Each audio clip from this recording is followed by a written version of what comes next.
arrived. Now it's being recorded. I'm so sorry. It used to auto record, and now it does not, apparently. Alright, here we go. All right. This first slide of recognition is going way back to June when we asked at the last minute, I think Elizabeth made a quick call to the Doyle family to help host a fundraiser for the Capstone Exchange by staffing the TCGI's parking lot during the Maui International Freedom Festival held at Memorial. And this was a kind of surprise to us last year, and it snuck up on us this year, and the Doyle family rallied in a big way to staff that to essentially make a fundraiser out of having attendees of the festival park in the TCGI's parking lot. So just wanted to give them a belated shout out for their work to support the Capstone program on behalf of our school in a very last minute, but impressive kind of way. So thank you to them. And next we want to recognize, and now I have two pronunciations in my head and I'm never going to remember which one is correct. The Zen Pinning family? That's what I know. Okay, so it's the Zane. That's fun. It sounds like We want to thank the Zane Pinning family for giving up one of their summer weekends this summer to pull weeds and do other maintenance stuff around the school grounds and mulch. That mulch is on its way. mulch is on its way. Awesome. So thank you very much for that, going above and beyond what you already do for the school. Thank you and your family. Also happen to be one of the hottest speakers. All right. Next up, we get to recognize the amazing work of the Playground Task Force. This group has taken incredible care and thoughtfulness to be able to help create an amazing new program for our playground for our school. Obviously, it's still under construction, so we haven't seen the full fruits of their labors, but based on the enthusiasm at Back to School Night, people are pretty excited for this incredible new addition to our school. So there are a number of people that have contributed. The effort's been led by Julia, supported by Andy Nessett, Marie Parrish, Chris, I'm not even going to try Polkowitz, Candace Davis, Alyssa Moffitt, Courtney Beckman, Liz Kessler, Monica Avery, Nicole Billick, Christine Chimar, Ashley Weston Miller, Michaela Bromachenko, Emily Richardson, Jennifer Ruiz, and Monique Myers have done an incredible job. So just wanted to give them all the thanks and appreciation for their endless hours of planning the playground. So it's going to be great in short order. Thank you for them.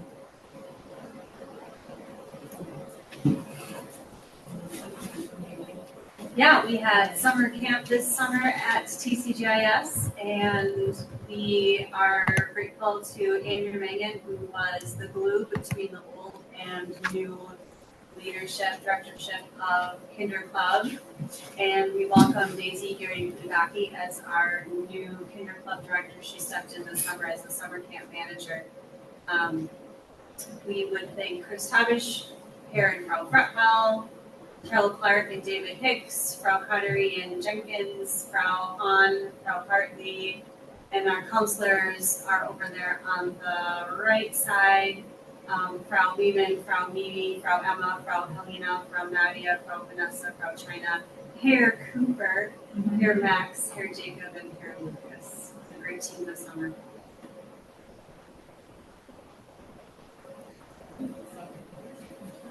Yeah, our interns have arrived and are living with our TCGIS families and integrating into our everyday. And we have two new intern program coordinators. And so Claudia Miller and Nina Maslovsky have stepped into the role that was held by Katerina Schierk. And so they welcomed the interns with a potluck dinner and some training, and look forward to having them on our staff.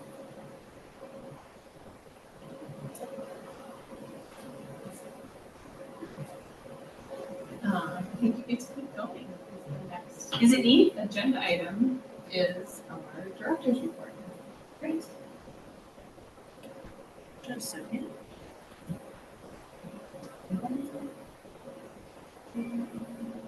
This month's director's report is mostly operational, since the director's reports are retrospective. There hasn't been a lot of academics happening just yet, so we're gonna focus on the operations that it took to get the school year up and running. Some totals from our summer camp: 185 students enrolled, 164 continued with us. A lot of camp leaders returning, new camp leaders, and then they stayed, 41 of those kiddos stayed past noon for aftercare. And it was a pretty good group this summer. These are current enrollment numbers right now.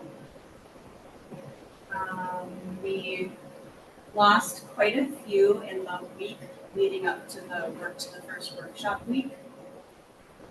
The reasons for families leaving have been sort of all over. Some were busing or commute, but most of them were students moved away. One student is going to another school, and so the family has decided to take the whole family with them, those kinds of things. If you go to the next slide, these are some of the summary of reasons for departure, and you can see that moving away. The other is really some very disconnected reasons. They're very different from each other. One, for example, was that we didn't have enough emphasis on English. So they really vary. Nicole does a good job of getting the exit data, so we always have the data. This slide will then show that breakdown that you saw on the previous slide, and it'll tell you how many sections or cohorts we have in each grade. And I updated these numbers from, I don't know if it was a publication that went out, or maybe it was just the first form of this director's report, just to reflect that sometimes they're not the same number.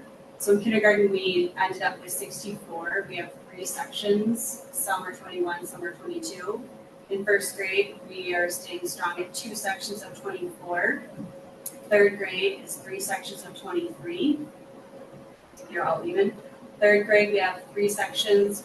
One is 21 and the other 2, I believe, are 23.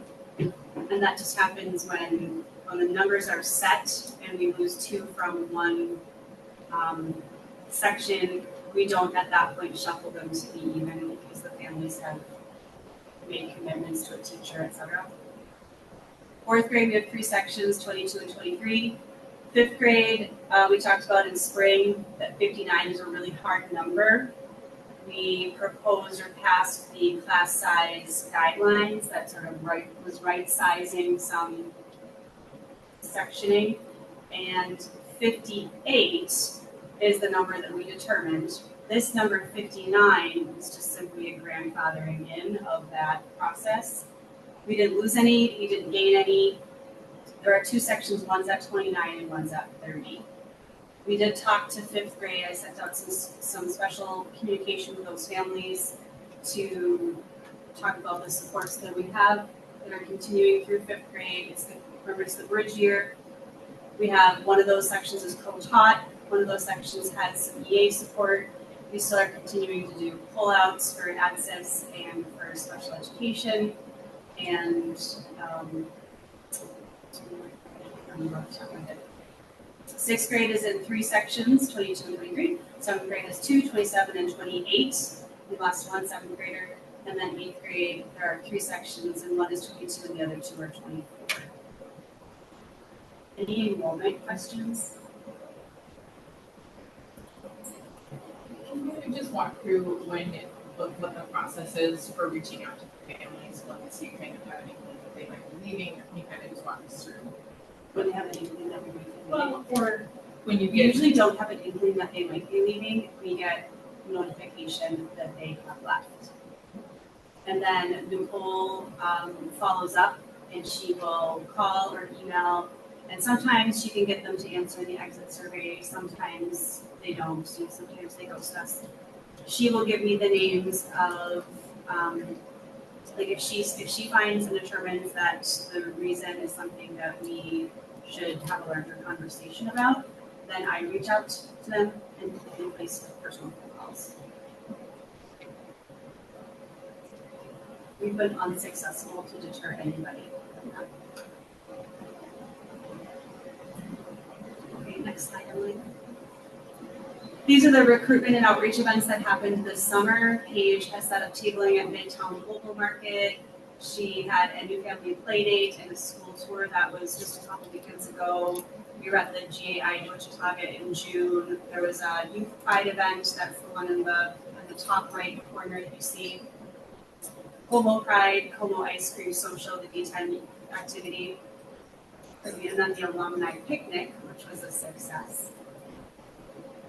And then on the horizon was that lady that I just mentioned. We're looking forward to the GAI's Oktoberfest. They are partnering with us to have our students volunteering and working a table and earning some money for our capstone.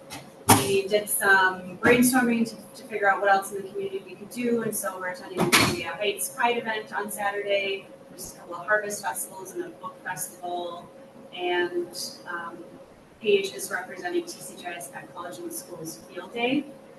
And so I think that's a reach out to potential workers for Kinder Club and things like that.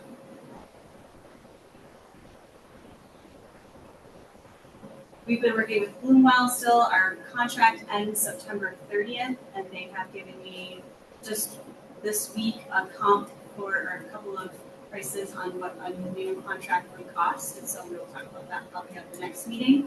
Right now, our biggest ad plan is during the second week of everyone else's school year.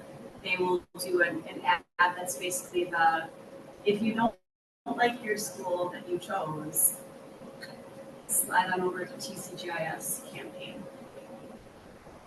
Yeah. On the socials.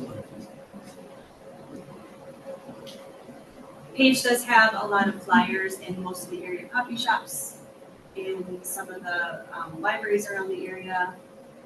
So she's spending 2 to 3 good chunks of every week visiting kinder clubs, Kinderstube or other preschools, getting her way into libraries, story hours, and we'll take a look at her schedule to make sure she has that to make sure of that. The rest of the time, she's focusing on retaining the students that need to know. Happy to report that we are fully staffed for 24-25. There's always a possible exception of EAs because I think we would always take more. We have some exciting new staff because Emma Tice has returned as an alumni to be an EA, which is great. There's a takeaway, I think it's Nadine is a special education teacher, and Jill Keller. Those were our 2 international new teachers. Aline Schwan is returning to TCGIS after 2 years, and then Connor Ward is our new school psych intern. We have lots of TCGIS staff with new roles. We didn't have to hire as many staff members this year, but we did have quite a bit of shuffling. It's called creative staffing, just that I never had to lead into the managerial rank of assignment that are contracted towards us. Every single person that I asked to do something that maybe they hadn't done before that wasn't their typical assignment said yes. Emily Richardson is in 3rd grade. Amy Peterschmidt is a special education teacher this year, also teaching drama because we had to have Scott Stevenson do 2nd grade. We weren't finding a 2nd grade teacher, and I called Scott, and he said yes in about 30 seconds. He didn't even think about it. Josh Grove was at EA last year, is a SPED teacher this year. Keith Encolada is going to do Spanish this year. Daisy, because Daisy, our former Spanish teacher, is the director of the club. Nina Meslowski moved up to student support. Heidi Schultz is in our library and still doing our ELL services. And then Corinne Henriksen is rounding out the kindergarten team. I think another new role is Leanna Schultz, one of our teachers. Total staff retention is 82.5% from last year. Last year's 85. I was really surprised by that number because we only had to hire 3 teachers. It does not include positions cut due to budgeting realignment. And we still would take some of your club folks, and if you know anybody who wants to do some educational assistant position, let us know. These are the financial indicators as of the end of fiscal year 24. Basically, we just ended the year exactly where we had budgeted and revised at 575 for our AEM. 73 days cash on hand expected, that was the end of the year. And then that left the DSCR, debt to service ratio debt to service credit ratio at 1.03. At our bond covenant there, and our fund balance is hefty at 31.2%. It's covered. Debt to service coverage ratio.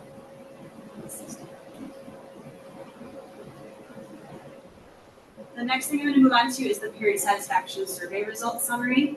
This was a survey that Parent Council did for us. They had the survey up from the 29th to the 13th, and 143 respondents took the survey, representing 196 students. We have about 600 students, and I think the number of parents is somewhere, it's much more than 143. It's a smaller amount. Next slide, Emily. I just chose a few slides that really stuck out at me as pertinent. This was to help us understand what the school's meeting needs of families of all racial and ethnic identities. Select all that apply for the individuals in your household. I think this is a picture that we need to have in our heads when we're talking about our school. It's a really big line. I did get something from Terry Moffett today from our authorizer that she sent me 8 schools that are comparable to us in a couple of different markers, a couple of different demographics, and none of the area schools in the metro really are aligned with our demographics when it comes to racial identity. In fact, the school that she found was Orono Middle School, which is pretty far away. I don't really know the place. It's in the okay. Yeah, it's where Kevin Garnett lives. So this really speaks to me. As we talk about the demographics of our school in a pie form, Emily, it looks like this. And then satisfaction of our school, adding the agrees and the strongly agrees together, we get a solid 85% overall satisfied with the school.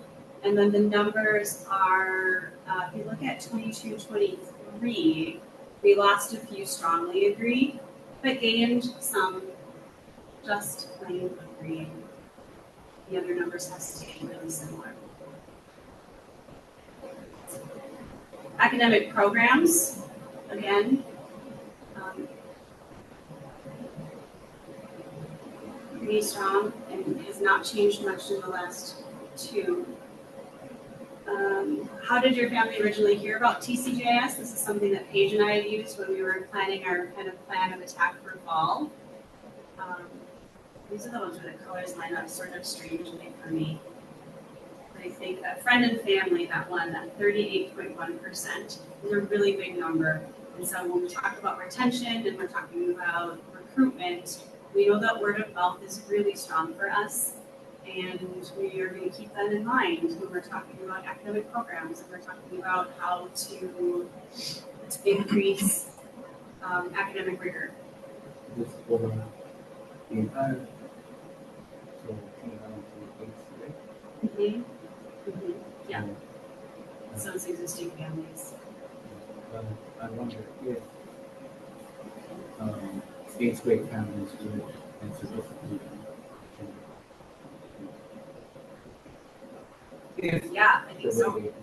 I think to add to that, it would be interesting to see this data just for like this year's right? To see if it aligns or it's different. You know, maybe when they register the next year,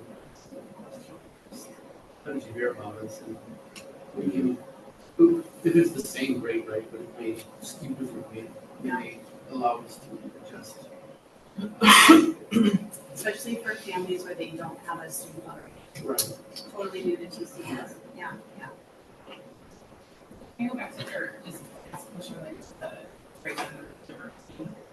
Sure. Is there anything that Bluewell has talked or provided to us that is helping us reach a more diverse audience for outreach? Is there anything So specifically? the one thing that they had been doing, and I can only speak briefly to this because I wasn't part of last year's marketing plan, but were mailers to certain neighborhoods. And they were really expensive, and it's this one thing that we took out. So having page table at Midtown Global Market, which is incredibly diverse and is bringing all sorts of people to that international atmosphere, is one of their suggestions. Since we went back to the slide, I was gonna ask one very quick, I'm asking now.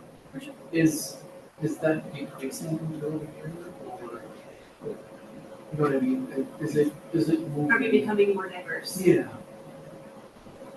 Like, That's a great question, just to look at something. yeah, and then the other question too is, this is of the respondents.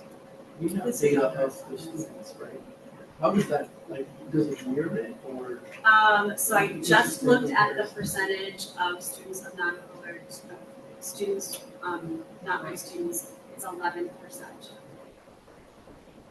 So 84% identify as white, but you would prefer not to answer.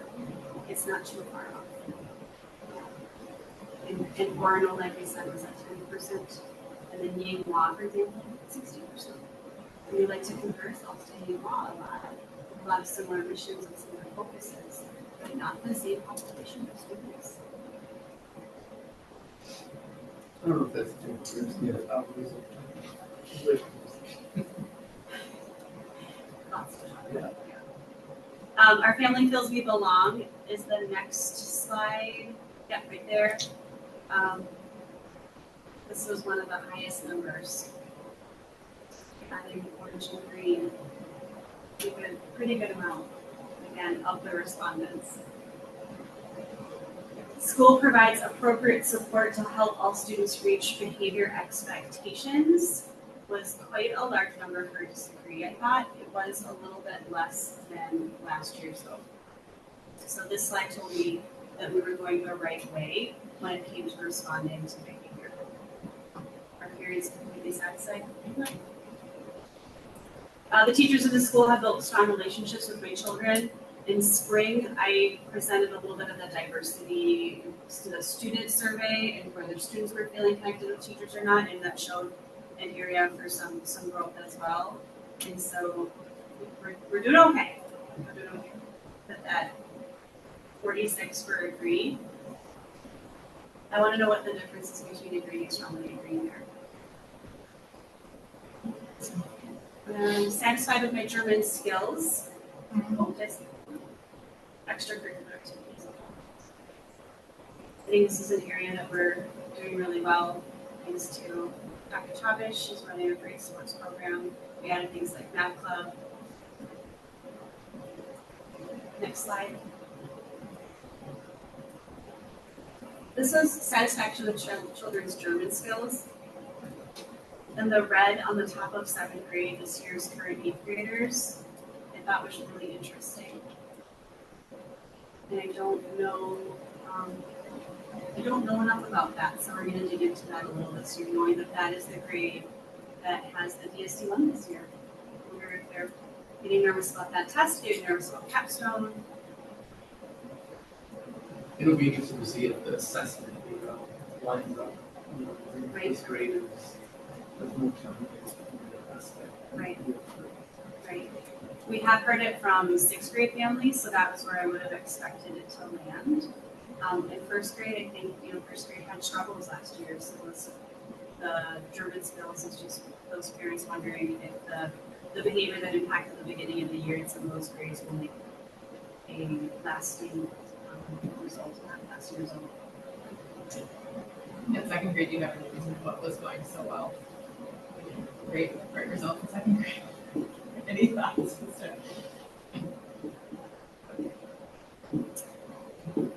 Power of the actions. If we, maybe, so what is, so for example, in the survey, this specific question,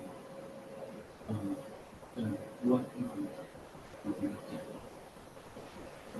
I think it tells us that overall, if you're just looking very broad strokes, there's a lot of green on that screen, that people are satisfied with German skills. Now, not all parents are created equally on this, because some of us can tell our students German skills, and some of us, it's a complete mystery. And so I think that, this data is what data is, and data does what data does, and so there's lots of things. But I do think it tells a story that when we hear a lot about there used to be more immersion, there used to be more German, there used to be things like that, and this tells me that we're still seeing fairly solid satisfaction when it comes to German.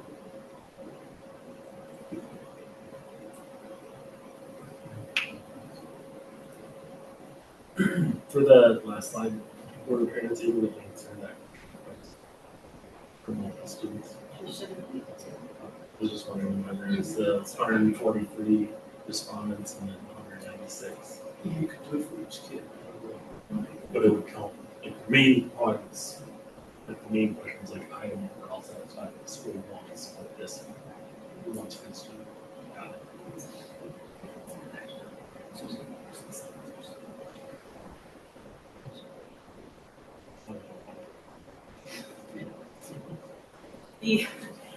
The exit survey information, academic reasons is always one of the higher categories.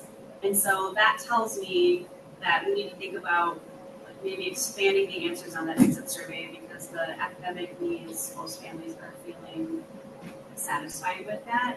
I think it just becomes, we've talked about this before, that we just want to try to do what we do really well. We're not a STEM school, we're not a STEAM school, we're not an art school, we're not a music school, we're really the German immersion school, and that's what we need to do best. Next one is the role of parent council is clear to me, and clearly from this it is not. So I'm working with parent council and executive board to do a charter this year, because I think there's some clarifications. So we'll look forward to that. Here's some key takeaways. I think we talked mostly through them as we talked through each slide. Areas of focus, Emily, you can go with that one.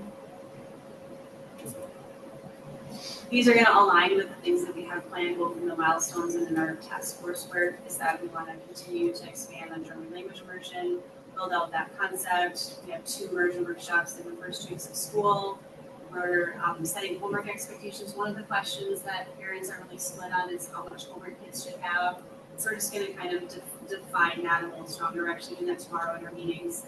Continuing to improve communications with parents around grading. We set a late work expectation, so all teachers in middle school are going to have the same late work policy. Continuing work on SEL and focusing on belonging efforts. We are bringing that diversity and belonging committee that was part of the board. We're bringing that in-house. It's going to sit under the whole child task force. And Catherine Radicke, our assistant principal, will run that. And then as far as Kinder Club, we think that there's some space there, some summer academy offerings. Only 59% of our parents are volunteering, so if you're out there and you're listening and you want to be in the 59% of the cool parents, you can volunteer with the board. There is a volunteer board in the cafeteria atrium area where you can check out, and then we plan on redefining those parent council roles. Was that a question in the survey? Do you volunteer? It must be. So, if a third of our parents are responding to the survey, and 59% of that third that respond to the survey are volunteering, I think it's safe to assume that the people that aren't responding to the survey are probably not volunteering. Yeah, that's in mind. I just want to draw, like, there's no way that 59%. 59% of 100. Can I ask you a question? That is there been any, I know this was sent at the end of the school year and obviously for good reasons, but has there been any conversation among, parent council helped facilitate or help facilitate, but doing a survey earlier in the year or doing multiple shorter surveys throughout the year to kind of get a pulse on what's going on, that maybe more people would participate in, just given that nature of it. Put up by parent council or put up by us? I think this year was a joint effort, so it could be a joint effort. I mean, maybe that as we continue to kind of explore the reimagining of parent council or clarification of role, maybe that's one thing that they could help initiate so that we can have data throughout the year instead of just one. Yeah, we can use the student model that we have for that, where we do two, and one is, the fall one is this, and the spring one is this, and Yeah. So it might not be so overwhelming, because it's really fun. it is really long. I'd be happy to help with this when it comes to the time as well, but perhaps we need to do a little more like lead up to the survey, about talking about what the survey, and really explaining to parents why they should be responding, kind of sell it to them, just like kind of a multi-pronged communication approach. Points of things that were actually changed. Yeah, and just, like, that's how we get your pulse in the school. It's very beneficial to all of us. There are decision makers here to have input. So we really need to get that.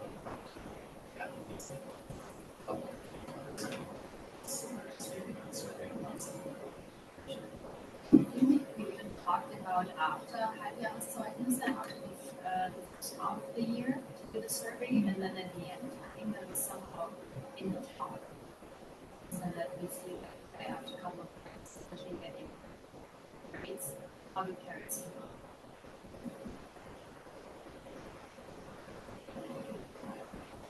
Okay, this part is really quick because we haven't started the whole lot, but just a heads up on a couple of things that are going on or have happened already.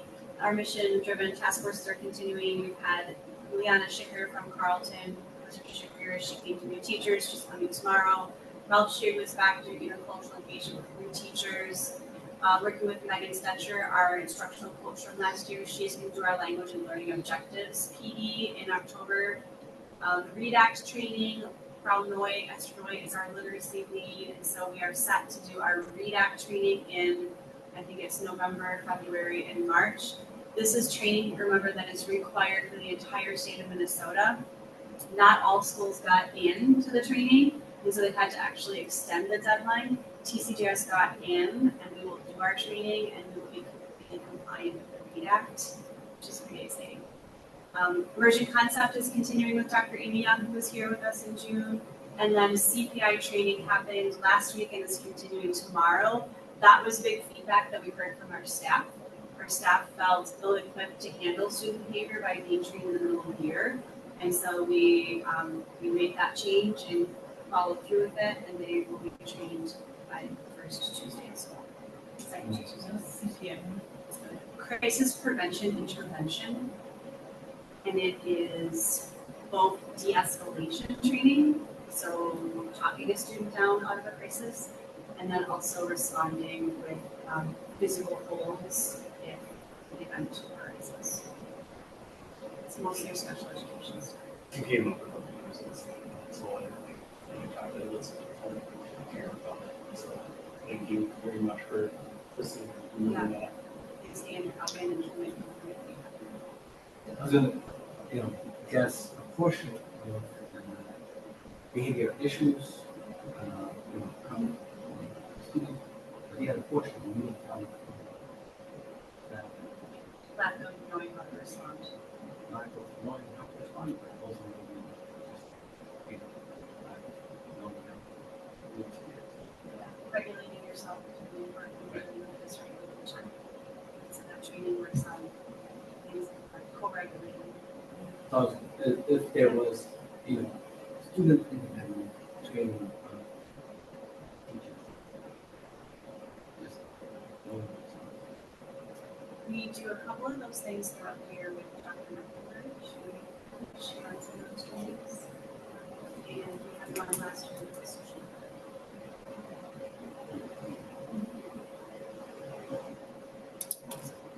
My own professional development, I'm going to continue with Dr. Bott from MDE. Dr. Amy Young and I are going to go to the Utah conference. She and I are meeting next week. I have talked to Karen. She and I have dates on the calendar, despite her still working on the contract. We have already met a couple of times. I joined MESPA, the Minnesota Elementary Principals Association, and through that there is a new Principals Association cohort that I'm doing. And then there's also a charter school new director cohort that I am a part of. And Is that through Max? that's through Max. So, comment on all other slides. I'll say, I think the work which is success thing. Some of those things are very, very recent for us as well. Can you talk a little bit about the Utah conference? The Utah conference is the bottom right graphic. It's a conference that Utah has every year on immersion, and this year it's called Multilingualism for All. Dr. Amy Young is presenting at that conference, and it's a Thursday through Saturday. I think it's going to be great for us to both to go and get information to bring back, but also to go out and hey, we're the Twin Cities German Immersion School. We should be on this scene. We should be representing at that conference. Hopefully next year, maybe some of our teachers will know how to present. I think that we need to be making a name for immersion in the country. For some reason, Utah is the spot where multilingualism is prevalent.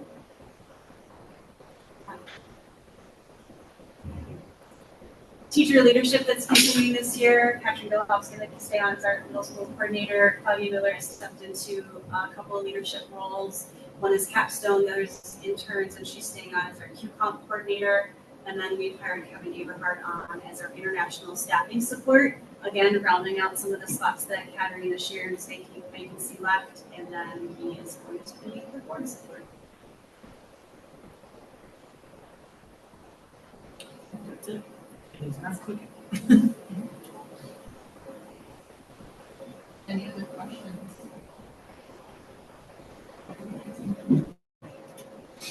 Thank you for that. We don't have to do this. No. Lots to cover. The beginning of the year is really busy. Awesome. Next up, something new to our school. She has to introduce herself. Yes. We should start I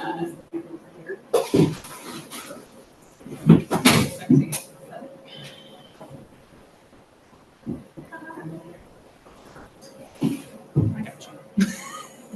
Thank you, Julia, for being here as Playground Task Force Chair.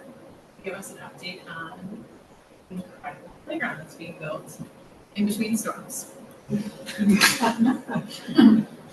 a challenge. Thank you, Board of Directors, for inviting me to this tonight. I'll start with, I wanted to review the Playground Task Force Charter, especially for our newer members to the board. The Board of Directors approved this charter on March 21st, 2024, and charged the Playground Task Force, which is a subcommittee of our campus planning committee, to create a plan to enhance the TCGS playground that can be implemented in stages starting summer 2024. And we've already recognized our members, and the duration is through December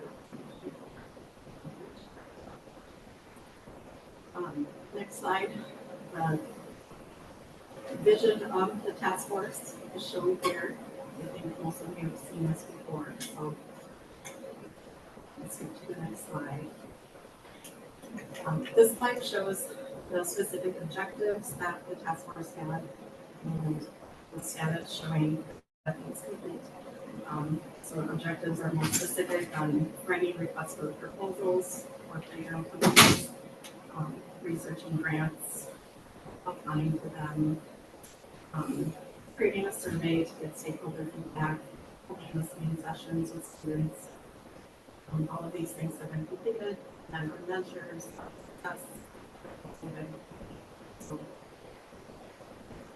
this group of volunteers have been really, really engaged and dedicated in meeting these measures of success.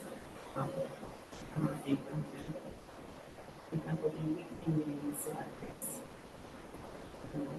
dedication. Briefly, I wanted to go over the stakeholder input, highlighting the student council feedback that we received.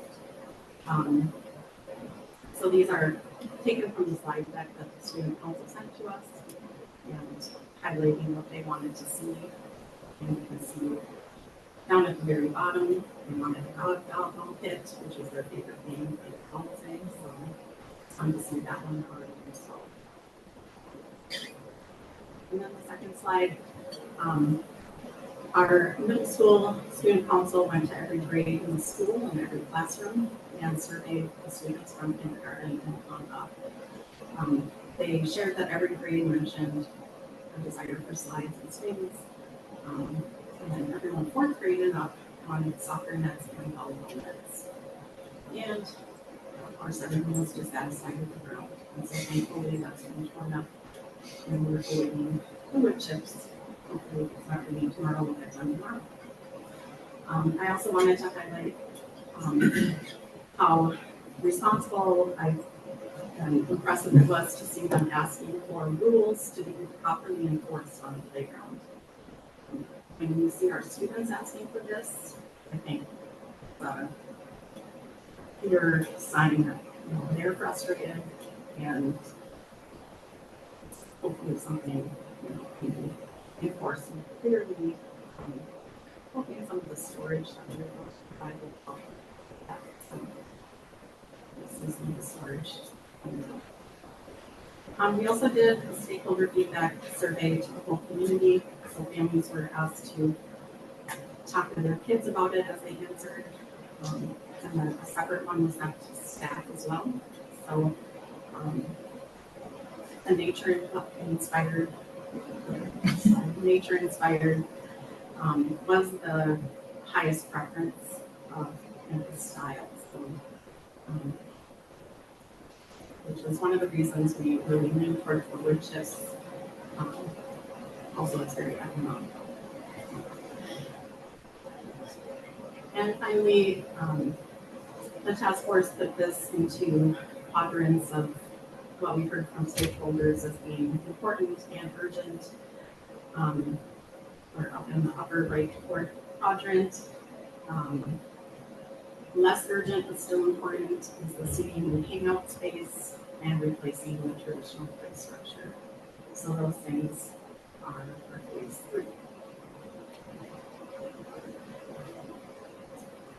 And then I just wanted to go over the overall playground design.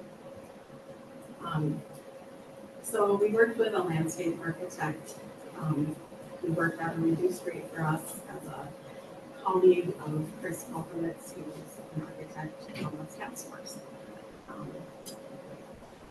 And so we put together this plan. We wanted curved lines that you can see where the mulch is going to go, trying to make it more organic and nature inspired. You'll notice some of the rubber actually is replaced with concrete. That's already done, and that's in front of the gate. And that was a request by Andy, so that you can pull a truck in through that gate and easily remove the snow. The 2 trees that were added are spaced out enough that you can get this truck through and clear out the sport parts, so the kids can have a nice place to play through the winter. It's really fun to see those trees planted. They are common hackberry trees, native to Minnesota. And we also have 10 new bushes that are honeysuckle bushes that are also native to Minnesota. And then concrete. Yes, isn't it great? Yeah, it's Yeah, concrete. regulations. redo the short column. And the new extended sidewalk. We're not happy. Yeah. Yeah. So, yeah, that was, we had quoted it separately just to see what that would cost, and he quoted 8,400, and then the day before he was gonna pour concrete, I said, can you do that for 5,000? He said, yeah. So, we saved 3,400. So that was great. Never hurts to help. All right, we can go to the next slide. I wanted to talk a little bit about the playground equipment manufacturer that we went with. And I did bring their catalog. I'll pass this around. I spent a lot of time looking through this, and it's really fun. It's hard to make choices because everything is really cool. You bring a fresh nut. I'm on the Dodger no, one. it's like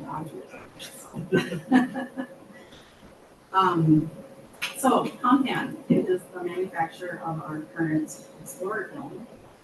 And that's the reason I actually reached out to them, was because we found out we have a new dome. So I had, turned out there's a local rep, which is really great. So she came out to TCI and talked to us. And we got an initial quote on one of the structures we were looking at, and we had anticipated it being out of our price range, but it was actually kind of comparable to other things we were looking at. So then we personally looking at that. We really like it too because it's a European company, and so the design, aesthetic, and their focus on sustainability really aligns with TCGI. They also really have excellent quality, durability. Our landscape architect who was working with us said we have Compan playground near his house, and it hasn't changed in 20 years. So we spoke highly of durability, which of course we need with all of our students. They also have an excellent warranty, multi-year to lifetime warranty depending on the component, so that's really great. And again, having the local sales rep is key. The founder was an artist, so it's kind of inspiration for some of the fun designs that we have. Next slide. So I pulled this out of their website, and I thought it really hit home here that our playground is part of our strategy as a way to attract kids and retain kids, and that our playground is really the heart of our school.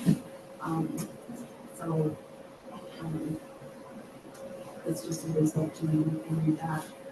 And starting now, they say they can make colorful playgrounds with 95% recycled materials. So that's really cool. I pulled out some of the materials, if we go to the next slide, that are in some of the equipment that we're using.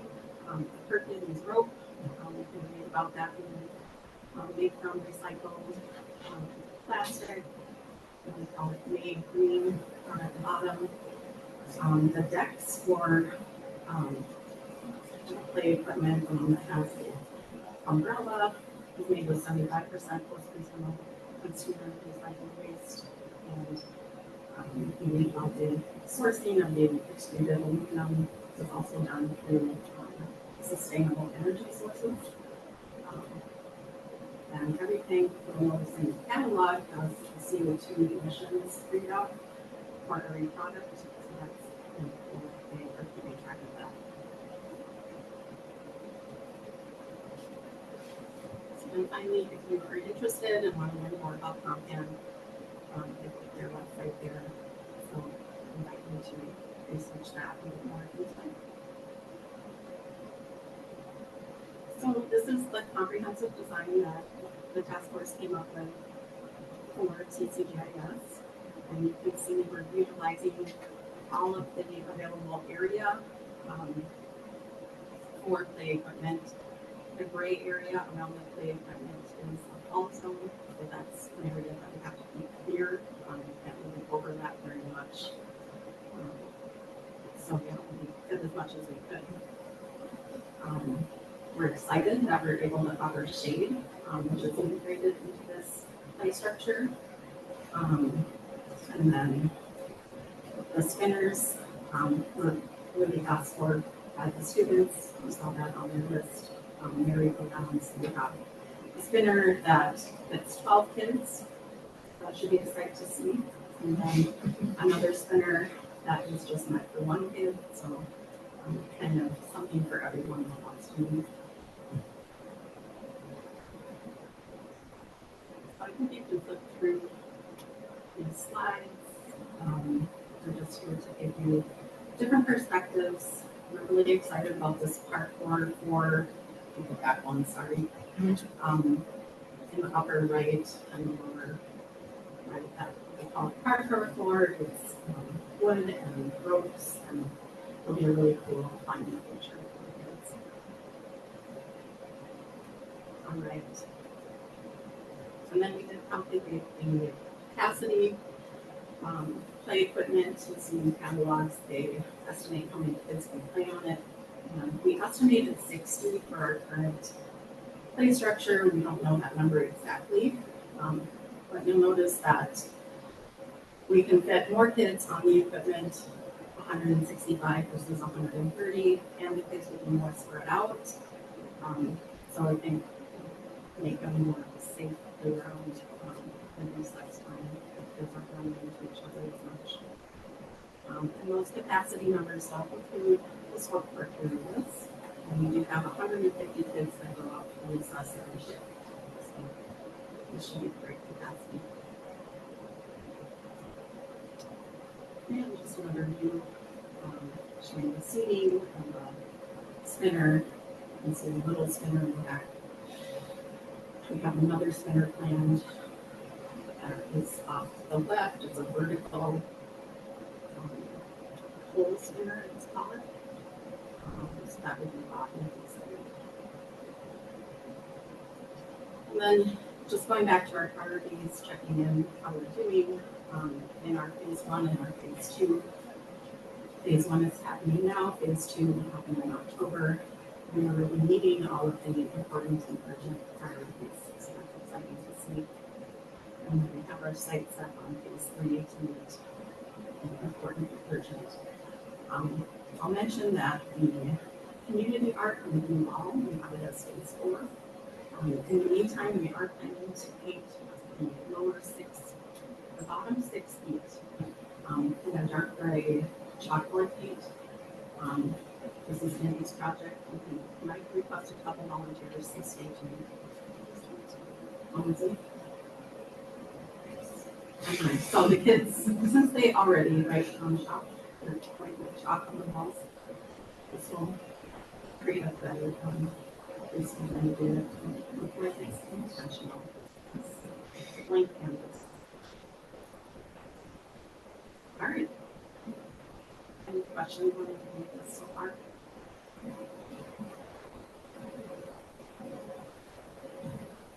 Okay. I think we can quickly go through this because you can see what's happening. But one thing I do want to highlight is the 5-foot extension netting that will be installed in September. We're waiting for that to arrive, but that will be 5 feet of net added to the top of the 7-foot fence to the east of the sport courts. So we'll be able to keep more balls in our yard. So that would be awesome. Paperless windows. Sorry? And paperless windows. Paperless windows, yes. Julie, can you also talk about some of the drain tiles? Because I know that was part of our initial conversation back in May. Yeah. That was Yeah, in 2 slides, I'm sure. Oh, sorry. You can skip. Two phase ones.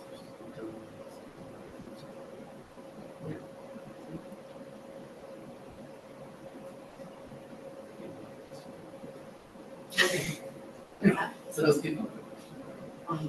Yeah. Well, the playground part should go up after that.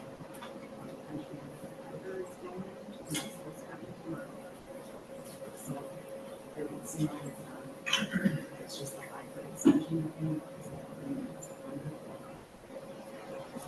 So, we stopped by and took some pictures and they were in the middle of tearing up things. And on the right-hand side, that picture, you can see that tube that is squished flat. That is the drain tile tubing that was under our rubber. And since it's flat, it wasn't working. It was probably the reason we were getting water back into the boiler room. So they tore this out. Since we were adding a concrete sidewalk along the entire length of the building, that was intended in part to help mitigate the water. So it should slope away and it should help water stay away from the building. And that was also just great to have a sidewalk for accessibility along the way. So kind of two benefits there. And we had hoped they would find a better drain tile that they did. So we did keep a $10,000 contingency to replace it, and he's working on the final numbers. I think for now, all I know it's less than 6,000. We're hoping less than that. I think he installs it tomorrow. It's probably knows how much it costs.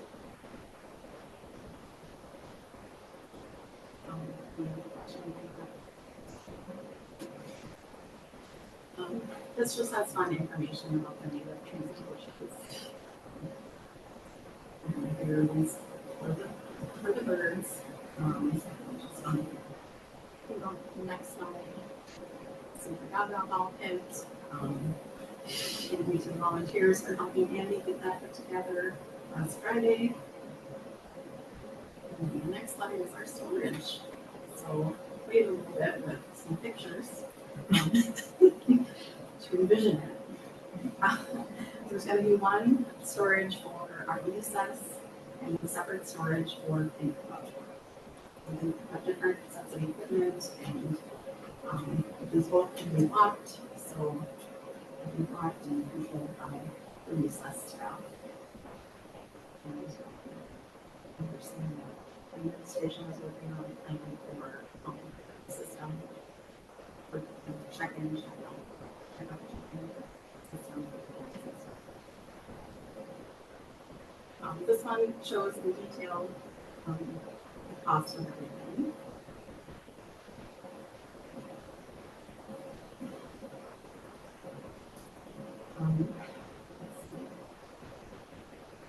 If there's any questions, I'm happy to answer them. So much in the budget good deals. Exceptional deals. I'm right on budget. Maximizing what we can do. Do you want to just talk about the negotiated Yes. content? I'll get to that in phase 2. I'm just so excited for you, Cheryl. I mean, well, I should mention here, the Albrecht contract of $123,000, that we were able to reduce quite a bit, from like 170.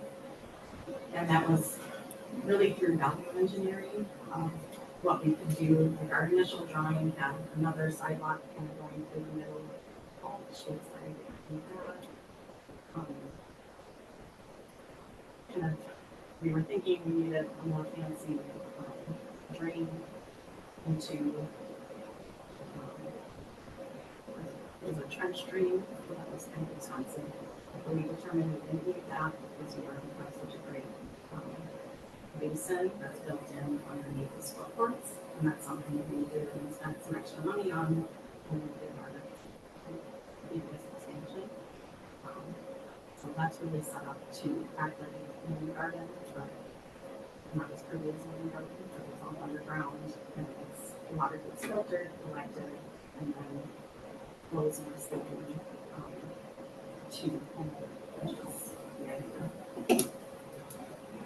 Anyway, we didn't have to do that. So it's kind of talking through some of those details and how we could save some money. And so kind of the scope of work. became less. And then in phase two, this is ordering the equipment. They had extended to us a 20% discount, kind of off the bat because they were a school and we're a nonprofit and we used some money savings. And the day we were planning to place the order, it was a Friday, we emailed her and asked if we could have a 40% discount. And she gave me 35. So I was pretty happy with that. So that day we gained an extra 15,000, which of course I put towards equipment. So I was really wanting to buy all of these things. So we have basketball coming in, metal soccer gates or soccer goals, sorry. And then the 2 spinners and a nice swing equipment. 3 slides and climbing structures that should be. We also knocked over our existing basketball hoop, and so they're discounted accidental. So one of our building basketball hoops was damaged. When we were doing other work, we took it away. I told them that we would take it. Like we said, because of this, for installation cost, I'm not sure. That's good. We still have 2 basketball hoops. You go to the next slide. Yeah, so at the bottom we added, so we didn't go in addition to the flexible board packet, but these prices reflect the negotiated 35% discount. And that's applied to the large play structures and spinners, and the 10% discount to the sport equipment. So in all, off of retail price, we saved $38,000.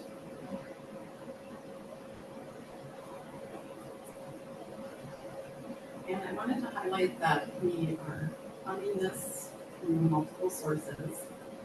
And a big chunk of it is through donations. So I wanted to thank our community for supporting the school. We took the money that we raised in the 2019 capital campaign when we were doing this addition. We gave tours and asked for people to sponsor classrooms with the science lab and different things like that.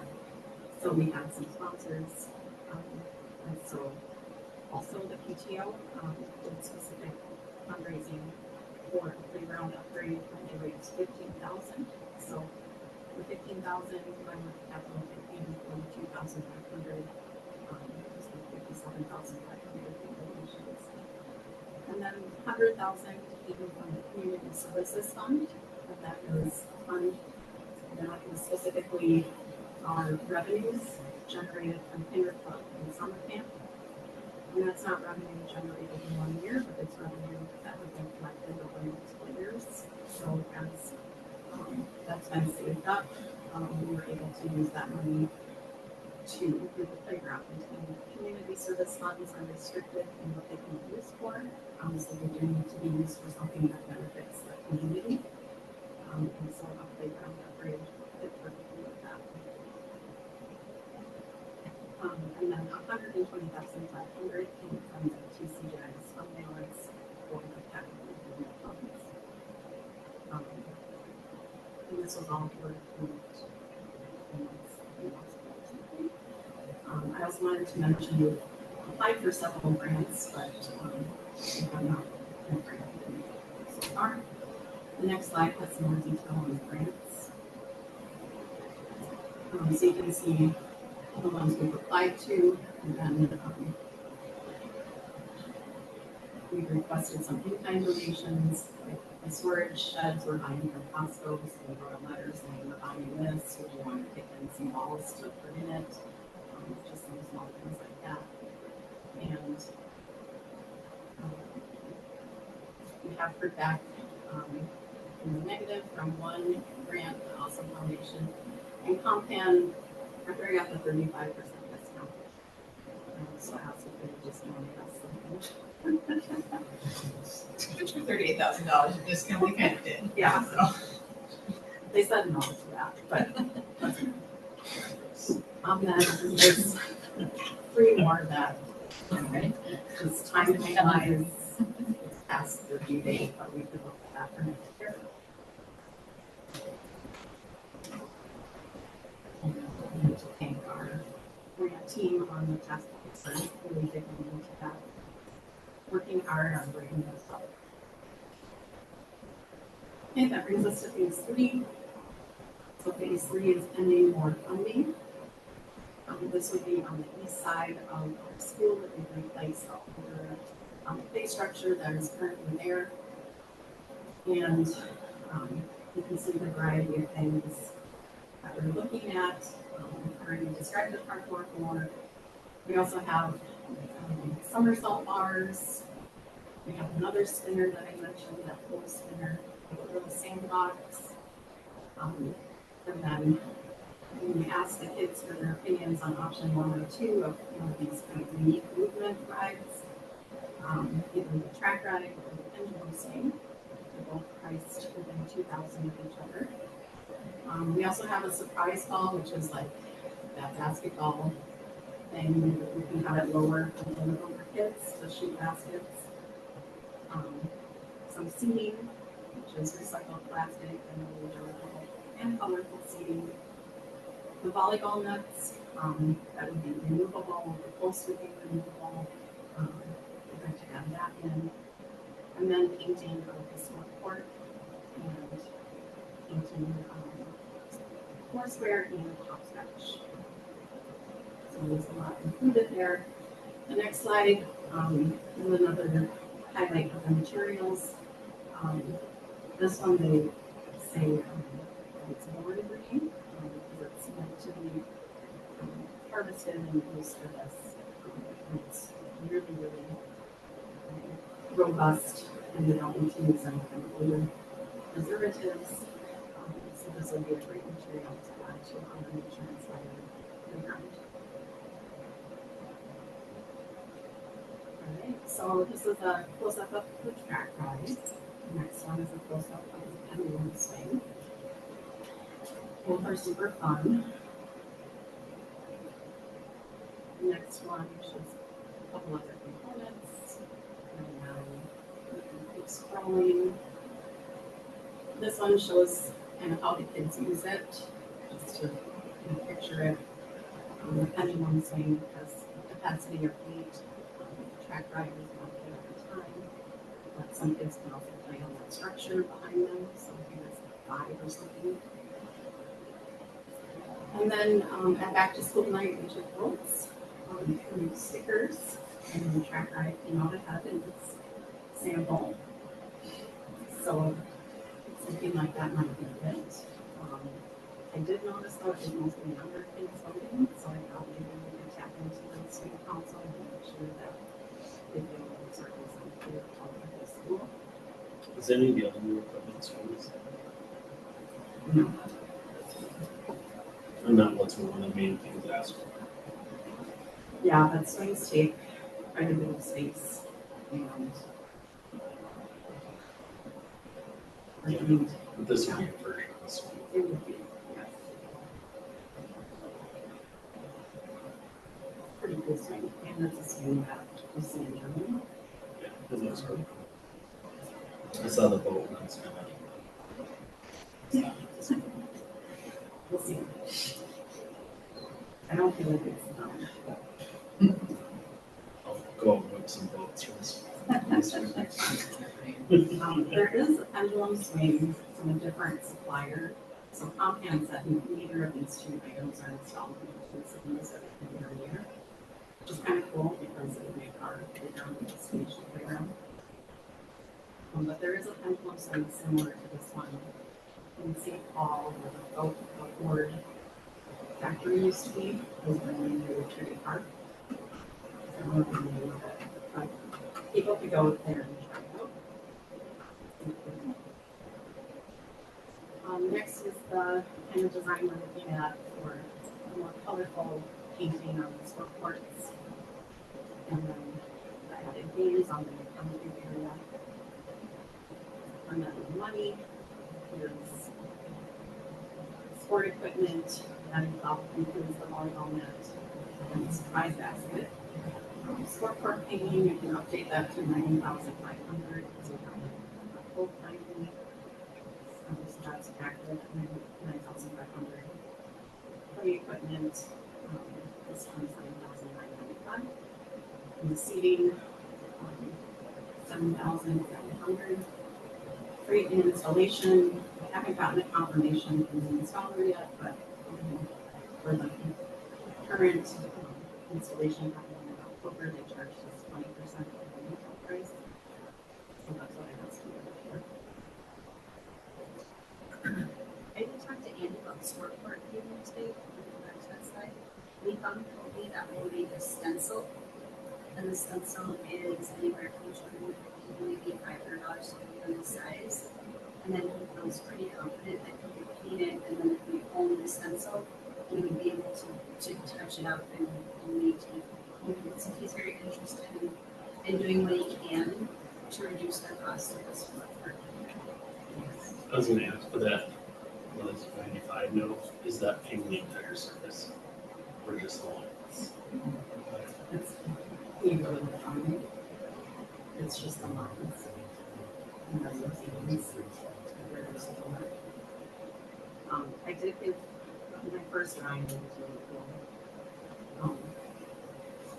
the soccer had like dark green and light green throughout the whole soccer game. Too nice, you know, to look like that. It was 30 to 40,000. I'm pretty sure we could almost put in artificial turf, but so we backed off a little bit. But that's cool, I think. What does he think about the lines? He thinks that, He's thinking of Foursquare. I think he's definitely thinking that, but I think he is also thinking about lines. I like this idea because it keeps the stencil with us. And we can get something he does every year. Maybe that can be the design. That's Those new weekend activities. Yeah. You're fun, though. But we never always that. You know, we asked for some other.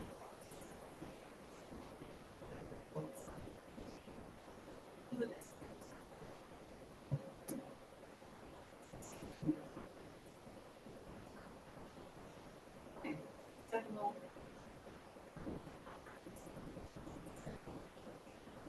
Is this the right one? No. Next one. Working checks are showing where we're at.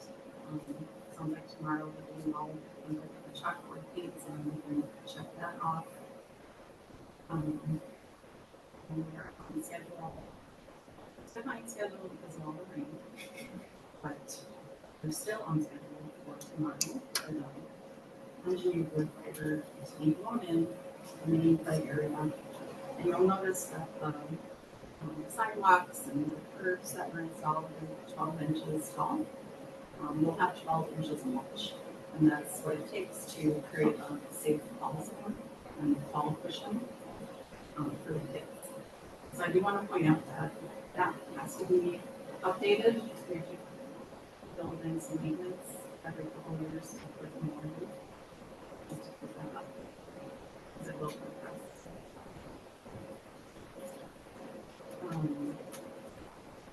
Let's see, phase 2. Okay, I have an update on this too. Just today, Compan emailed me saying this stuff won't be delivered until the week of October 21st or 28th. So I'm not going to get them hungry, which is really sad. But I'm hoping, I don't think it'll take like 2 days. can work around it, all schools and especially. So we do have November 1st off.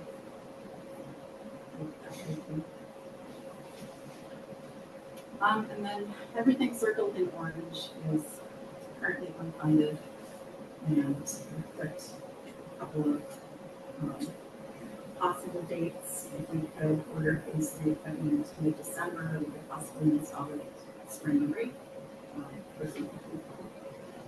And sport painting could happen this fall, which would be fun. We'll talk about that on the next slide. These are just some ideas for the board to consider.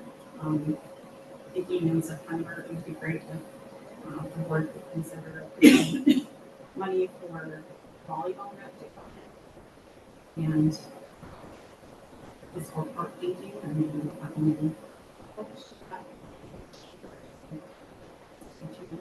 presents.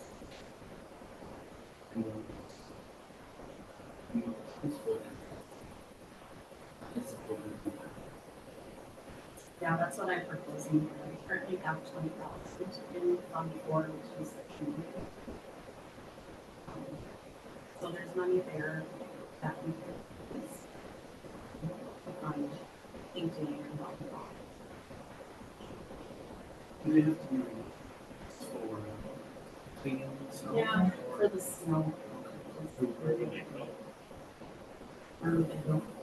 Stay inside. No, like on the thing. Would share the, we're kind of in discussion, I think it would share the basketball area, because the width of that is inappropriate with looking at. How would that work with removal? How is that decided, which days? If it's gonna be one So sport. our task force has talked about that, and I think having, about the most way to do that, but Andy was suggesting rotating a day. We probably have our 3 days, 8 days, more days a day, 8 days basketball, and volleyball. And so.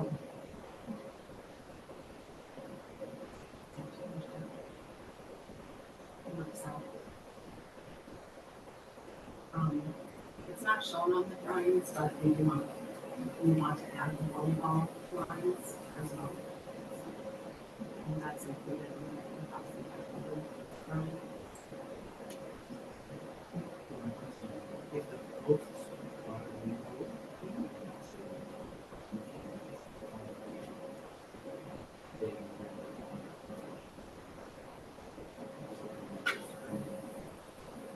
Oh, I see. Sorry, I cannot understand. He's wondering if we remove the volleyball posts at 5 p.m., for example, if we would still qualify to use the community funds for the volleyball. And I think the answer is yes, because you could move them all. There's no reason not to take them out. In the price of all the other. I mean, we're kicking it. Yeah, that's true. And it's a comprehensive project, just. So that's something we could just discuss in September. And then in November, I was thinking would be a good timing to discuss additional capital improvement funds to possibly fund phase 3. And the remaining needed would be about 58,500 for that. The task force, in conjunction with Kirsten and Elizabeth, we've been talking about should we do some targeted fundraising for a portion of that, or would that take away from our annual fundraising, which we've already put a lot of work into raising that money, and it comes from all the same source.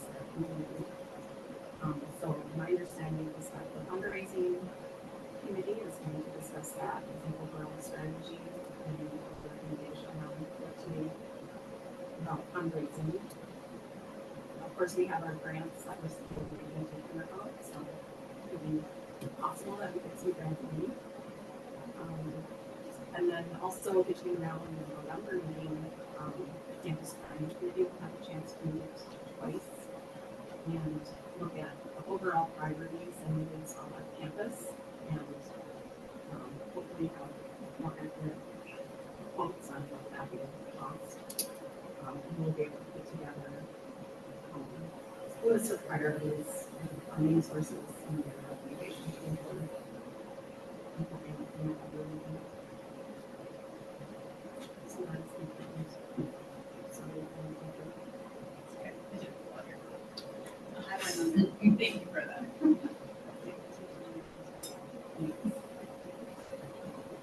Any questions for Julie?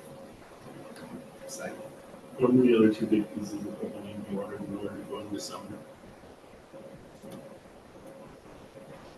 Say that again?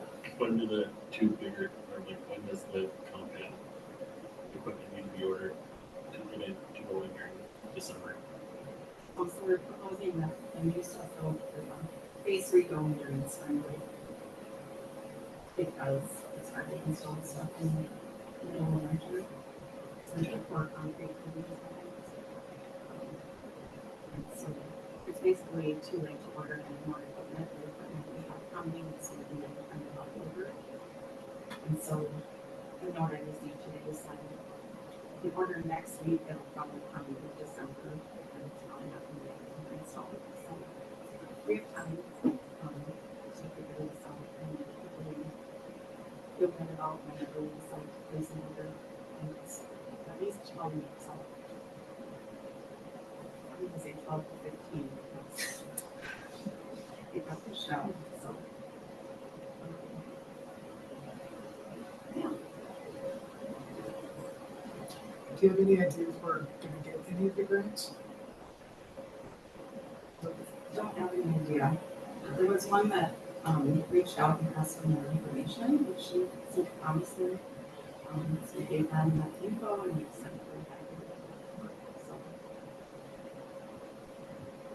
Some of our most successful grant opportunities have come from people in our community who have connections to kind of more private grant opportunities through employers or through foundations that their company kind of oversees. We tend to have more success in those areas than larger funders, institutional funders, because every institutional funder has its own priorities. And a lot of times we don't necessarily align with those. And schools also have faced off of that in institutional.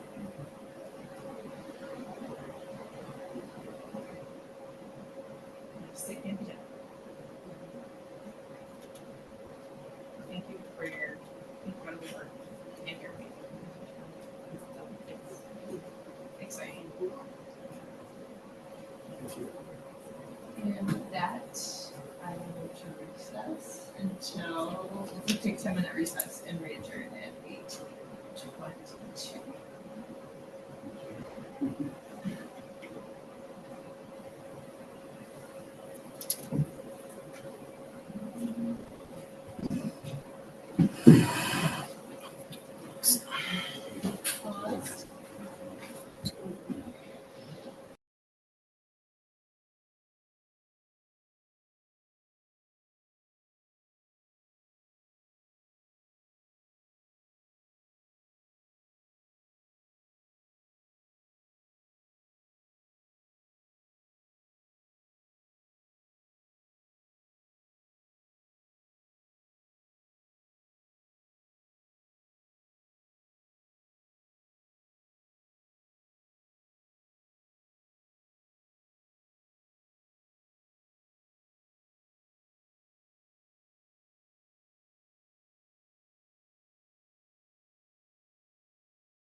We can still see Kerstin's video, just so you know.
No, that So we were wondering if it's maybe connected to It's your. yours. Is it not? It shouldn't be.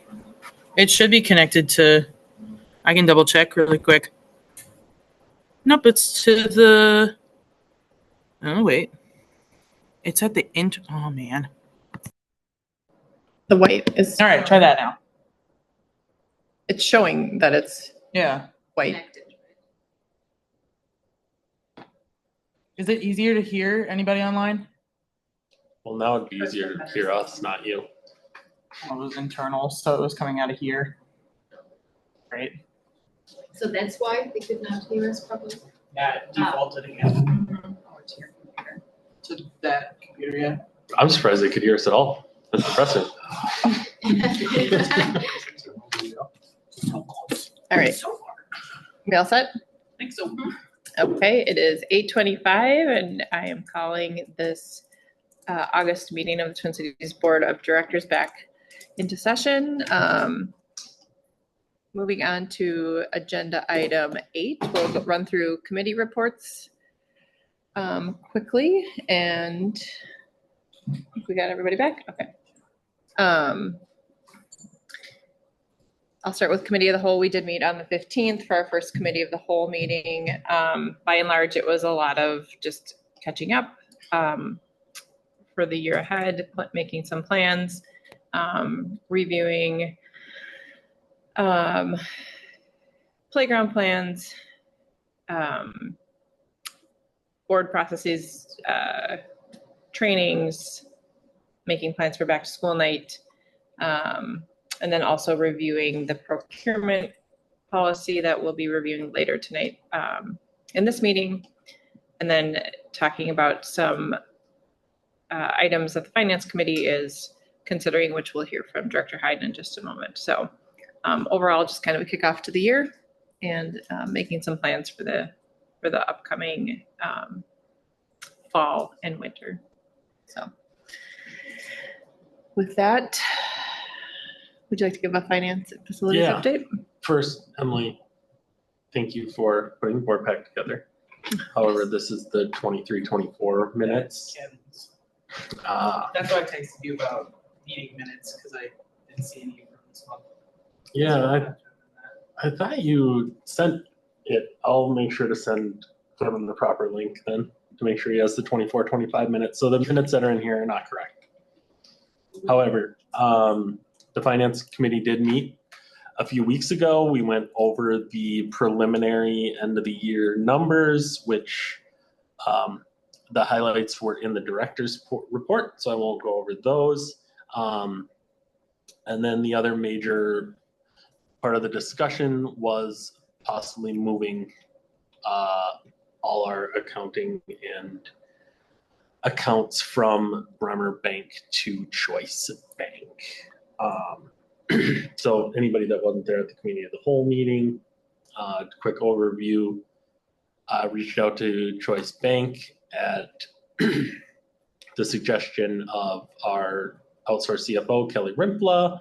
Was very impressed with my initial discussions with them, and the numbers are looking good as far as interest rates on our cash holdings, as well as savings on the monthly and yearly fees. I did talk to Tracy, and she thinks she might be able to fit us into a different type of account that would do all the same things, but the monthly fees would be lower if we stay under a certain threshold of monthly transactions. So I think we'll start there. We might get moved up once the main part of the year, but looking at our current 3-month average, we would be right underneath the threshold for that.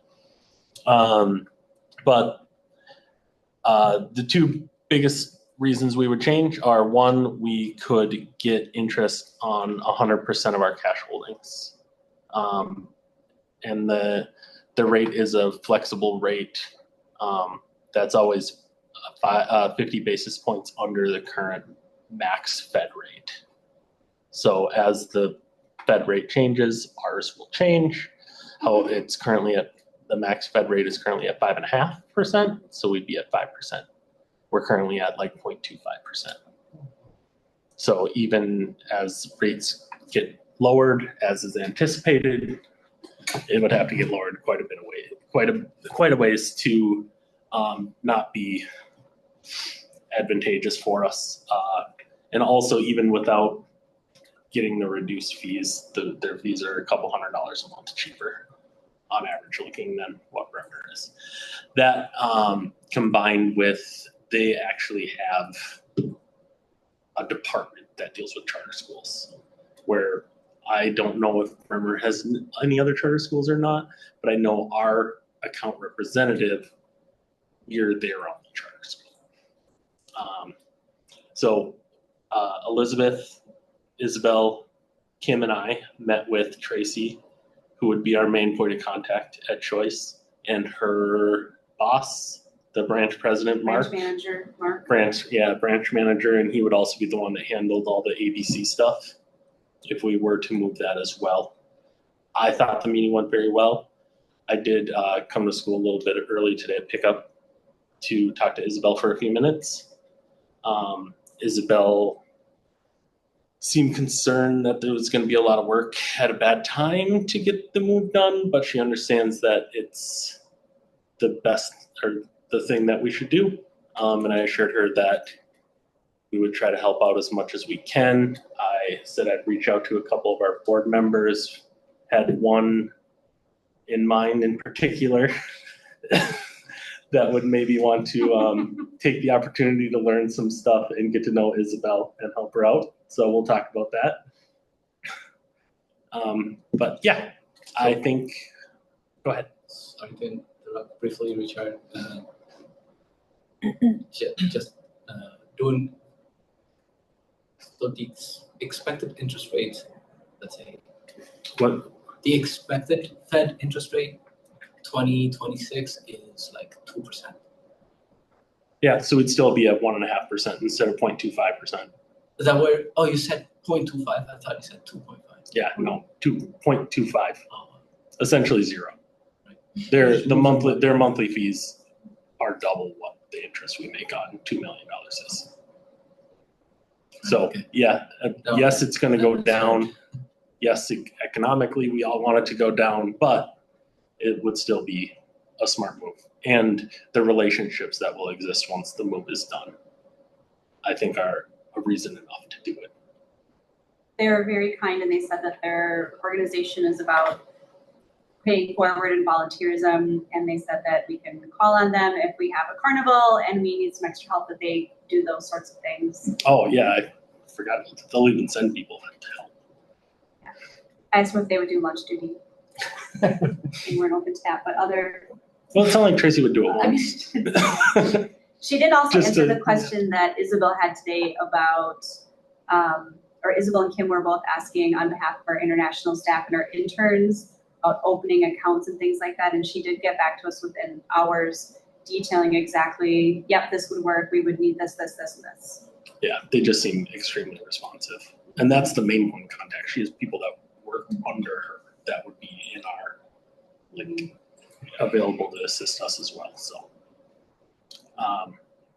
I don't know if we need to vote or anything on it as a board. I think we probably should. Probably should. So, So I would propose a resolution then, motion. a motion. I did not write one yet, but I would propose a motion. I don't know how to word it though, because I don't want to say 100% for sure, but pretty much, right? For sure. Word for sure? Okay, then I will bring forth a motion to move our finances to Choice Bank from Bremer within a reasonable time frame, according to how our meetings go with the accountants and with Choice next week. Is there a second Second. discussion? Is this to vote to move it, or is this to vote to investigate and come back? I think to move it. Just to move it. The investigation's done. Done, I've been okay. talking to them for weeks. brought Elizabeth and Isabel and Kim in 2.5 weeks ago. Is that Kelly Ripla works with them with a lot of her other with creative planning and like that's good. That's huge. Yeah. I mean, Endorsement. it's a huge endorsement. Mm-hmm. Okay. Yeah. I think it's a very smart move. It'll be a little bit of work. I agree on the smart move. Yeah. I just wasn't sure what we were voting on. Any other discussion, questions, concerns? All right, I'll ask for vote. All in favor of a move of our TCGIS funds to Choice Bank, say aye. Aye. Opposed, say nay. Motion carries. All right, thank you for all your work on that. That's a ton of work. So. Appreciate it. All right, governance. Yeah, back in it. I'm gonna share the board draft of the policy that we're really looking at tonight. There's only one up for approval. It is the procurement policy. So this policy is a required policy as of now, and it needs to be approved with, along with all of the other things that need approval, but more so this one is needed to be done as quick as possible. So we did read this in committee of the whole, and then also in governance. And now we'll look at it here. It's all new. And so in theory, it doesn't really have anything redlined, but we did make some changes to the template that was given to us. Specifically, we took out, or we just changed some of the verbiage to say executive director. Sorry, my Grammarly is acting up. And then we took out parts of this section on the screen. We don't have a need for the operation officer or the education director to have the expenditures up to a certain amount. And then we just put in, again, executive director versus chief administrator.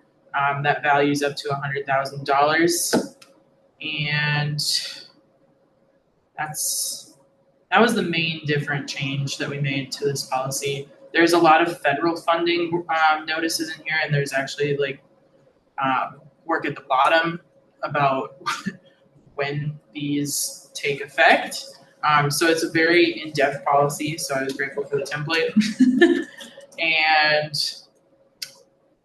yeah, I don't know, Elizabeth, Director Zane Penning, if you have more to say. I pulled up St. Croix Preps just to see kind of what they did. We've got a couple of go-to schools that we look at, and because of our relationship with Director Clinton, or former Director Clinton, we always look at St. Croix Prep, and they also just pulled the model policy from Max, and everyone's just sort of living with that one for now. I will say that actually brings up the point that I forgot, was that the intention is to keep this, see how it works for the year, and then revisit it in the next year, school year at the beginning, so a year from now, and see, did this work? What did we miss? Do we need to add something very, much more specific to our school and our needs? But to go with the model policy that's been given to us for this first year, just because this is such a kind of push, let's go, we need this type of policy. And with the bringing endorsement of other schools also doing similar, that to me screams comfortability, but also kind of like e-learning this week. It's been a good test of how we've done things and if it works well, and how do we adjust those processes as we go through them sometimes.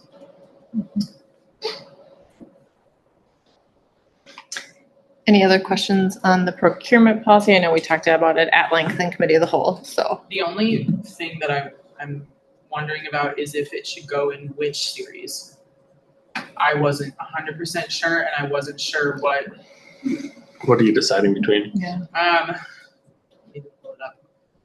I was looking at 1 because that's school district, but then I was also looking at. Let's see, 3 or 4. Maybe it's 2. It's one of the. No, it's not 4.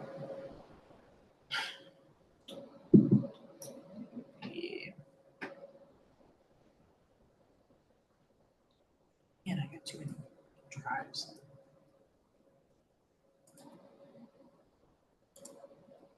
One is school district, 2 is school board, 3 is administration.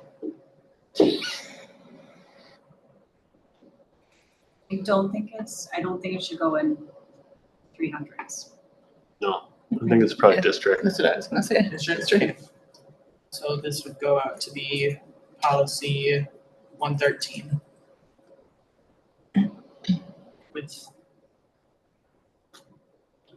slight changes made to adjust to our school. Are you looking for approval? Yeah, I'd like to make a motion to approve new policy 113, the procurement policy as directed by the state and federal regulation now. Is there a second? Second. Thank you. Any additional discussion?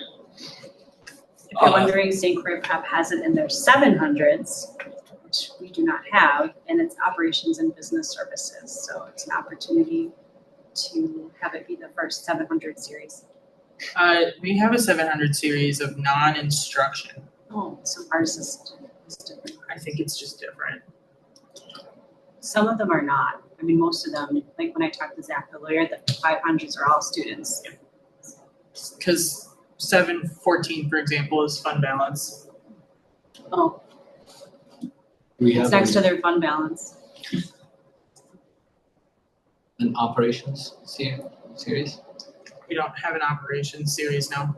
We have the 100 is school district, 200 is school board, 300 is administration, 400 is employees, 500 is students, 600 is cut off, but it's educational programming, 700 is non-instructional, and 800 is building, and 900 is facilities. Still think it makes most sense as district policy. Yeah, I do too. Just because it encompasses so many different things, but it's not specific to board or admin. 113 it is.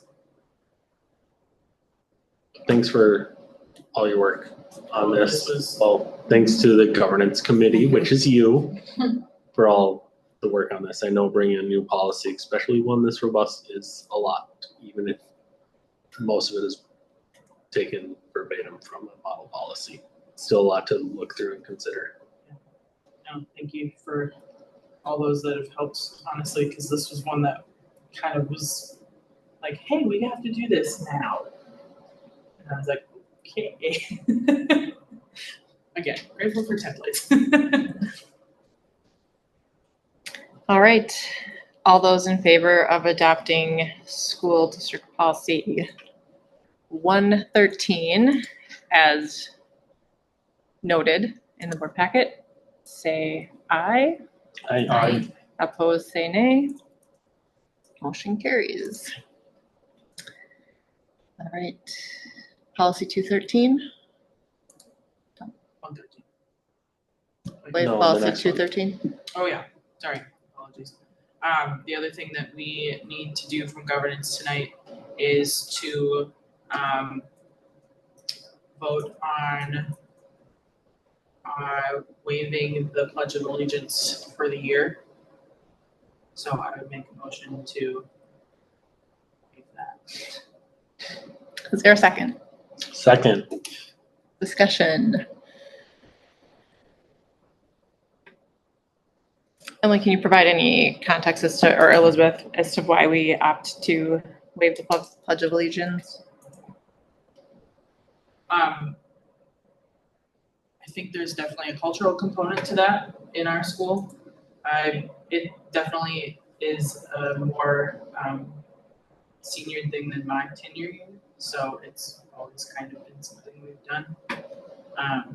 We still teach about it, our policy asks about that, we still talk about that, those topics, but it's done without the morning pledge every morning. I think the line under God is the reason that schools get to decide whether they choose this and why the state does not force all schools to do it. If you do the pledge, you have to have American flags in your school, in each classroom, or the German version school. So I just don't know that raise good American citizens without it. Perfect. Thanks for the I have a background. lot to say on it, but I'll refrain. I'm thankful that we have this policy. All right. So all those in favor of waiving policy 213 for school year 24 and 25, say aye. Aye. Opposed, say nay. Motion carries. Any other final governance business? Director Holders. I don't think so. Right. Got a lot coming up though. It's always a full slate. It never ends. Never State is really thrown on to us.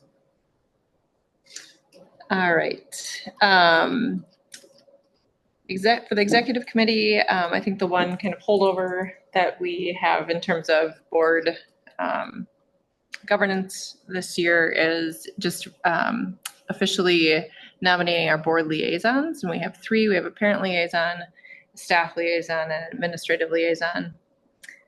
So we have folks that have agreed to fill those roles. So I would make a motion to have Director Hyde fill the role of staff liaison, Director Yamaniab fill the role of parent liaison, and myself, Director Reich, fill the role of administrative liaison for the year.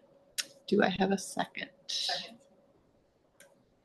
Any discussion? All right, all those in favor of the liaison roles as described, say yay.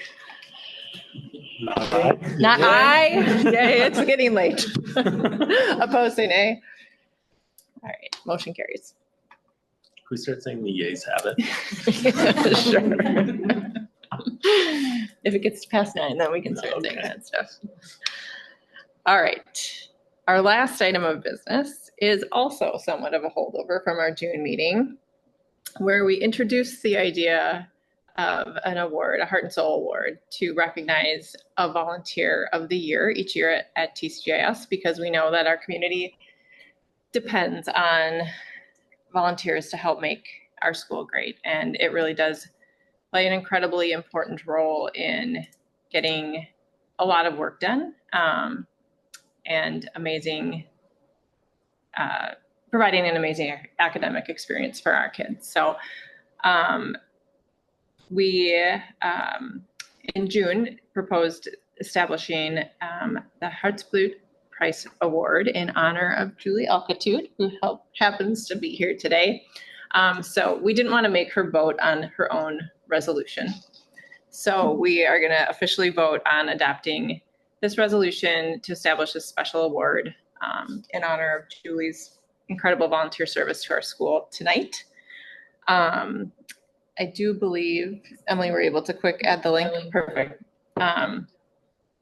So I will take a moment to read it, since we do have time, and I think it's important to just acknowledge the amazing work that volunteers do for our school. So whereas the Twin Cities German Immersion School is a public charter school and nonprofit organization that is strengthened and sustained by the gifts of time and expertise offered by volunteers, and whereas the Twin Cities German Immersion School espouses values of kindness, curiosity, challenge and support, community and intercultural engagement, which are represented through countless acts of volunteerism within our community on an annual basis.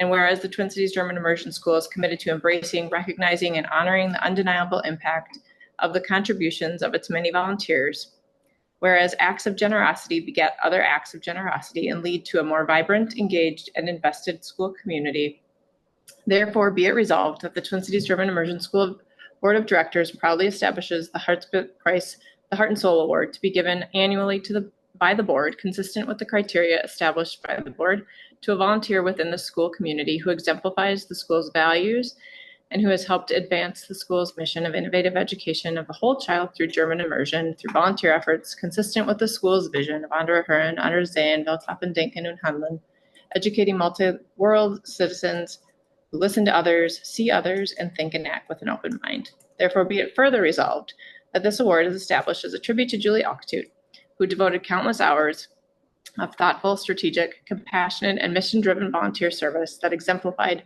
extraordinary servant leadership while serving as the chair of the Twin Cities German Immersion School Board from 2019 to 2024.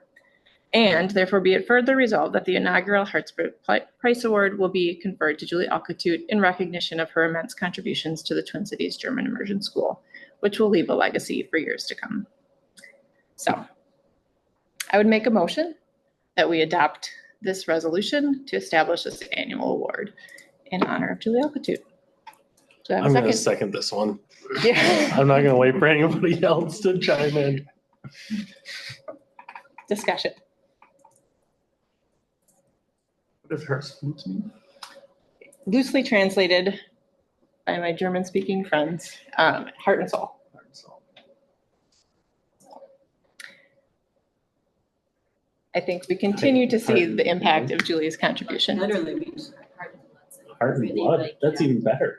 Yeah, Herzblut is like you say, heart and blood. It's like where you really put like your everything into it. Like it comes from the heart and you want to like share it and put it out. That's way better than heart and soul. I love it.